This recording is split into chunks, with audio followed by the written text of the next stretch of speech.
భూమి సూర్యుడితో ఢీకొంటే ఏమవుతుంది? ఒకరోజు అకస్మాత్తుగా భూమి తన కక్షను వదిలి నెమ్మదిగా సూర్యునివైపు లాగబడుతుంటే మొదటగా గమనించేది రోజులు చాలా వేగంగా వేడిగా మారడం, సముద్రాల ఉష్ణోగ్రతలు పెరుగుతాయి, వాతావరణ సమతుల్యత పూర్తిగా చెదిరిపోతుంది, భూమిమీద జీవితం ప్రమాదంలో పడుతుంది. భూమి సూర్యుడికి దగ్గరవుతున్న కొద్దీ ఉష్ణోగ్రతలు 100 డిగ్రీల సెల్సియస్కి చేరుతాయి.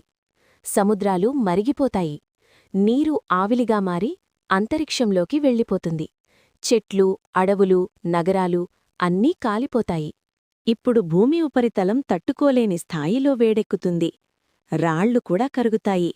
భూమి ఒక అగ్నిగోళంలా మారుతుంది. మాగ్మా ప్రవాహాలు భూమి అంతటా వ్యాపిస్తాయి. ఇక జీవానికి ఎలాంటి అవకాశం ఉండదు. సూర్యుని అపారమైన గురుత్వాకర్షణ భూమిని చీల్చడం ప్రారంభిస్తుంది. భూమి తన ఆకారాన్ని కోల్పోతుంది. భూభాగాలు విడివిడిగా తెగిపోతాయి. భూమి ముక్కలు సూర్యుని చుట్టూ తిరుగుతూ నశిస్తాయి. చివరి క్షణంలో భూమి మిగిలిన భాగాలు సూర్యునిలో పడిపోతాయి. ఒక చిన్న స్పార్క్ లాంటి ప్రకాశం. కాని సూర్యుడికి మాత్రమిది చిన్న ధూళికణంలాంటిదే.